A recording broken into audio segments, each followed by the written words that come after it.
我係 Vivek Marbani 阿 V，係一位懂得笑嘅表演者，會用英文同埋廣東話做表演，喺香港好多 show 㗎。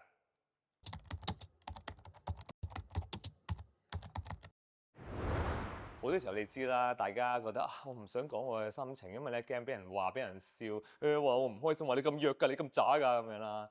但係咧，我細個都係唔會中意同人講嘢㗎，即係我成日覺得我應該係男人嚟㗎嘛，係咪冇事㗎？I'm a man，I'm a man 咁啦。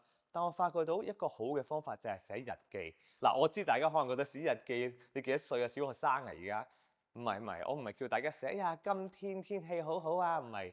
係一個日記，俾一個機會你自己由你心入邊最猛嘅嘢啊，最激嬲你嘅嘢咧攞出嚟寫出嚟，唔好擺喺個心入邊。其實冇人睇嘅呢啲嘢，你自己都未必要睇嘅。個 point 就係話俾自己一個機會，由一個心拎出嚟寫低佢咧，就放開咗佢。其實個遊戲就咁嘅啫。如果你可以揾一個辦法，唔好擺喺個心入邊咧，好自然嗰樣嘢本來激嬲你嘅嘢咧，而家會開始放鬆好多，因為唔喺你入邊啦已經。所以你每日寫日記咧，寫自己心情，你會發覺其實件事都唔係咁差啫。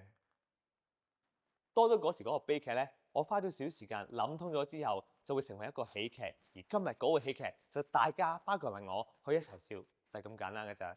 唔係咁都話要打爆機，只需要俾個機會自己打一個遊戲咧，就好好玩。唔係攞最高分，係攞分就好精彩嘅啦已經。但我知有時你覺得，哎呀，但係今日我真係需要揾個朋友啊，即係我真係需要人哋同我傾下偈啊，有個少少嘅支援就得個爭啲啲嘅啫，唔使驚。因為你可以揾 SPS23820000，有人等緊你同你傾下偈，可能幫你諗一諗通你嘅悲劇，加少少時間，咪一個人嘅幫助咧，就成為喜劇。到時我哋可以一齊笑噶啦，You can do it。